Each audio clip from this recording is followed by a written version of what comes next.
Bienvenidos a Medicina por un tubo, el podcast de Roche España en el que tratamos de explicar de un modo sencillo los avances más complejos en el mundo de la investigación médica. Medicina por un tubo. Lo habitual es oír hablar del cáncer en función del órgano al que afecta. Así hablamos de cáncer de mama, de pulmón o de colon, pero como hemos escuchado en episodios anteriores, a veces los tumores de distintos órganos, estén donde estén, pueden tener puntos en común, alteraciones genéticas que originan la transformación de células sanas en cancerígenas. En la actualidad ya hay ocasiones en las que el abordaje terapéutico oncológico se centra en estas alteraciones concretas y no en el del lugar del cuerpo en el que se encuentran. Con ello hablamos de subtipos de cáncer, por ejemplo el cáncer con fusión en TRAC, que se puede dar en diferentes órganos del cuerpo como el pulmón, la cabeza o el colon, entre otros. Es lo que llamamos abordaje tumoragnóstico y sobre ello aprenderemos en este episodio.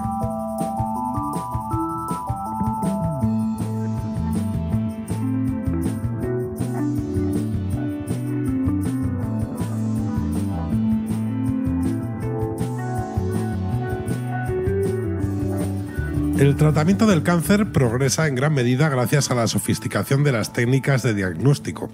La investigación en este campo nos permite aproximarnos a los tumores de un modo muy diferente a como se había realizado años atrás. ¿Y si en lugar de jugar a encontrar diferencias, tratamos de encontrar similitudes? Es algo que ya podemos hacer gracias a las técnicas de secuenciación genómica de nueva generación, llamadas NGS por sus siglas en inglés. Estas nos permiten conocer la enfermedad de un modo distinto al habitual, ya que con ellas encontramos alteraciones biomoleculares muy concretas. De ese modo, podemos identificar similitudes en tumores que no comparten nombres y apellidos, que se ubican en zonas distintas, pero que pueden ser abordados de un modo similar. Es, como decíamos, como si en lugar de jugar al pasatiempo de las diferencias, pusiéramos el foco en encontrar coincidencias. A simple vista, un coche y una moto son dos vehículos muy distintos, pero si se nos desinfla una rueda, tendremos que resolver el problema de un modo muy similar.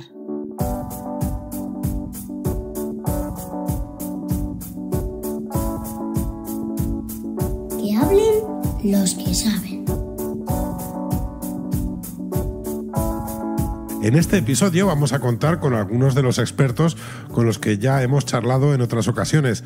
Desde el Hospital del Mar de Barcelona, la doctora Lara Pijuán nos explica así en qué consiste el abordaje tumoragnóstico del cáncer. El abordaje oncológico tumoragnóstico se trata en dar un mismo tratamiento sistémico a distintos tumores que pueden presentarse en diferentes órganos. Por ejemplo, un tumor de mama, un tumor de tiroides, etc. Pero que aún y ser tumores diferentes y estar en distintos lugares del cuerpo, sí que comparten algo. Y se trata de una alteración genética en sus células tumorales, la cual, una vez detectada, permite su tratamiento con las terapias dirigidas. El abordaje tumoragnóstico supone un reto para todos, pero especialmente para los patólogos, como la doctora Pijuán. Así nos lo explica. Para los patólogos, el hecho de que se requiera el estudio molecular de los tumores ha hecho que nuestro laboratorio crezca en ese sentido. Necesitamos aplicar nueva tecnología mucho más moderna para el estudio molecular de los tumores, pero para ello se requiere, por un lado, de más recursos humanos para la interpretación de los datos, así como, por otro lado, de la propia tecnología y maquinaria que consume parte de nuestros recursos. Los servicios de patología requieren actualmente de mayor apoyo institucional que nos permitan avanzar en este campo. No es posible que a nivel nacional haya diferencias en cuanto a los estudios moleculares de tumores, ya que eso conllevaría diferencias en su tratamiento. Hay que cuidar a los servicios de patología para poder cuidar a nuestros pacientes. En el área de oncología del Hospital Madrileño de La Paz trabaja el doctor Oliver Higuera. Para él, el primero de los retos que debemos afrontar para desarrollar soluciones efectivas contra la enfermedad tiene que ver con el diagnóstico. La secuenciación masiva en el cáncer de pulmón ha supuesto una revolución y una mejora clara en el abordaje del mismo. La ciencia siempre va detrás de la tecnología y el desarrollo de las técnicas de secuenciación ha permitido un mayor conocimiento de la enfermedad y una optimización del tratamiento del cáncer de pulmón. Desde el punto de vista diagnóstico, ha permitido una mayor capacidad para poder detectar cierto tipo de mutaciones que pueden ser susceptibles de un tratamiento dirigido incluso en muestras tumorales que son pequeñas o incluso de calidad que a priori no son óptimas. Además, la secuenciación genómica nos aporta muchísima información que se traduce en mayor conocimiento y que nos puede ayudar a entender el comportamiento de la enfermedad, esa heterogeneidad en la evolución del cáncer de pulmón, de cada cáncer de pulmón, incluso en aquellos subgrupos que aparentemente son similares. Es una herramienta útil para detectar los mecanismos de resistencia de los distintos tratamientos y nos puede ayudar a buscar la mejor secuencia de tratamiento, lo que siempre se traduce en una optimización en el abordaje del cáncer de pulmón. En esta primera fase diagnóstica juega un papel fundamental la secuenciación genómica. A través de ella es como descubrimos esas mutaciones compartidas en distintos tipos de tumores y gracias a ella mejoramos el abordaje de la enfermedad. Seguimos escuchando al doctor Higuera. Existen distintos retos en el abordaje oncológico en todo lo relacionado con las terapias dirigidas. Quizás el más importante es el diagnóstico. Tenemos que apostar más por una medicina diagnóstica, no solo por una medicina terapéutica. Está claro que si no diagnosticas bien, jamás vas a tratar bien. Por muy frecuentes que sean, hay que intentar detectar esas alteraciones moleculares, incluso en tumores que jamás han tenido una DNA molecular concreta. En resumen, el reto diagnóstico se puede dividir en 3: la calidad de la muestra, el procesamiento y optimización de lo que haya de muestra. A veces es necesario utilizar lo menos posible para el diagnóstico citopatológico y lo máximo para el estudio molecular, incluso dando prioridad a algunas alternaciones moleculares concretas sobre otras en función de algunas características clínicas cuando se cree que no va a haber muestra para todo. Y otro aspecto importante son los tiempos. Tenemos que tratar de tener todo el estudio molecular en un tiempo razonable, en 5 o 7 días, para no demorar el planteamiento inicial del tratamiento del paciente. Otro desafío, ahora que esperemos que la NGS sea una realidad y que la mayoría de las dianas moleculares se testen así y no gen a gen, es la interpretación de los resultados de los estudios de secuenciación genómica masiva. Saber si esa alteración molecular o esa variante de significado desconocido tiene un papel pronóstico o predictivo o nos puede condicionar un tratamiento u otro. Para ello es necesario un entrenamiento y aprendizaje del oncólogo y la implementación de comités moleculares como informáticos, biólogos que nos ayuden a interpretar toda esa información. Otro reto, más desde el punto de vista terapéutico, es el acceso precoz a los tratamientos dirigidos de las nuevas dianas moleculares como pueden ser ENTRAC o ROS1 y determinar cuál es la secuencia de tratamiento óptimo para estos pacientes, en un contexto en el que la información que tenemos al respecto es realmente escasa. Los tumores con translocación ROS1 o con fusiones de ENTRAC son enfermedades raras con una incidencia baja y como tal no tenemos que aspirar a tener resultados de grandes ensayos clínicos. Por lo tanto, es necesario una adaptación integral a este tipo de enfermedad con un nuevo diseño de ensayos clínicos, que las agencias reguladoras sean ágiles en la aprobación de estos nuevos fármacos y que se puedan utilizar pronto en la consulta y que los pacientes se beneficien de ellos de una forma precoz. Estás escuchando Medicina por un tubo. El abordaje tumoragnóstico empieza a cobrar especial importancia en el tratamiento de los más pequeños. En pediatría, las medidas de prevención no tienen sentido, así que las terapias dirigidas cobran especial importancia. Escuchamos al doctor Antonio Pérez, jefe del Servicio de Hemato-Oncología Pediátrica del Hospital Universitario de La Paz. Bueno, la verdad es que son muchas la diferencia del cáncer infantil y el cáncer del adulto, ¿no? Si nos centramos en el tratamiento, pues veo que la intensidad de los mismos es mucho mayor en los pacientes pediátricos y la tolerancia también a los mismos también es bastante mejor.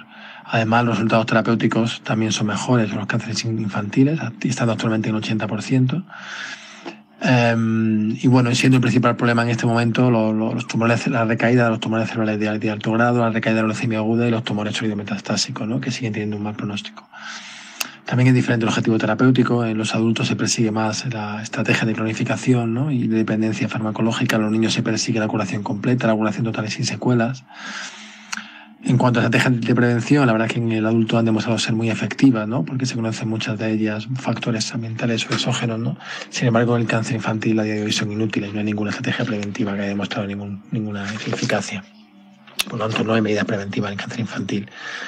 De hecho, recientemente la acreditación genética avanzada, el INE Germilán, nos está ayudando a identificar en pacientes con predisposición al cáncer de edad pediátrica y que esto pueda ser una herramienta a medio plazo para diagnóstico temprano, incluso para estrategias de prevención, ¿no? Pero a día de hoy es una quimera. En la oncología pediátrica el camino por recorrer es amplio. El doctor Pérez nos cuenta cómo afrontan el futuro en la especialidad. La medicina de precisión, la verdad es que está integrada hace mucho tiempo en la práctica clínica diaria de los pacientes oncológicos en adultos, fundamentalmente.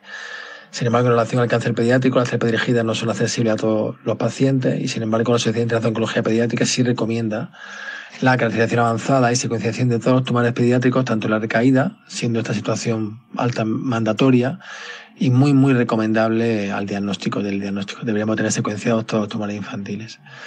El cáncer infantil, además, son muchas enfermedades raras, muy heterogéneas, muy diferentes al cáncer que aparecen además más tardías, por lo que sus resultados y fármacos no se pueden extrapolar a la población pediátrica, ¿no? Que es un poco lo que se viene haciendo en la actualidad.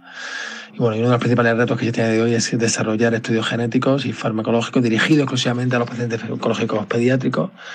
Y para conseguirlo, pues es importante la centralización de los pacientes, de los tumores y un abordaje multidisciplinar con un personal pues altamente especializado, ¿no? Con un gran expertise. En cuanto a los tratamientos de tumores agnósticos, ¿no? Por ejemplo, las fusiones de genetolocación como en TRAC, pues la verdad es que están cambiando. ¿Podrían cambiar el abordaje del cáncer pediátrico? Pues la verdad es que sí, porque hasta ahora los tratamientos convencionales se basan en órganos, la histología del tumor, y empezamos a ver que terapia dirigida a alteraciones moleculares que pueden estar expresadas en diferentes tumores y de diferente presencia histológica, pero con una misma alteración molecular, supone un cambio de paradigma. Por eso, ¿no? Porque dependiendo de dónde esté el tumor, si existe una alteración genética, pues dos tumores con identificación podrían ser tratados de la misma manera. Aún así, debemos tener en cuenta que cuando tratamos con este tipo de terapia nos centramos en una única alteración y normalmente suele haber más de una alteración genética. Pero en mutaciones driver, como por ejemplo la trocación, el gen en TRAC, sí se ha identificado que en algunos tumores pediátricos, como melanoma, glioma, sistema nervioso central, fibrosarcoma infantil, donde tenemos experiencia muy positiva, y carcinoma generando una diana molecular abordable con remisiones completas y sin prácticamente efectos secundarios.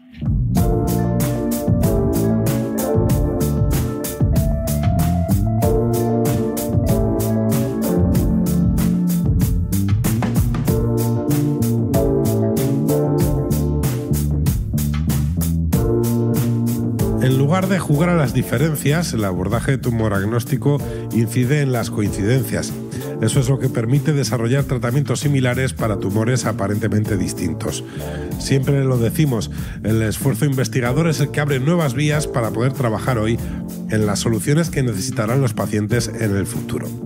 Hasta aquí esta entrega de Medicina por un tubo. Os esperamos en el siguiente capítulo, buscando como siempre que la información sea una fuente de salud. Un saludo. Os esperamos en el próximo episodio de Medicina por un tubo.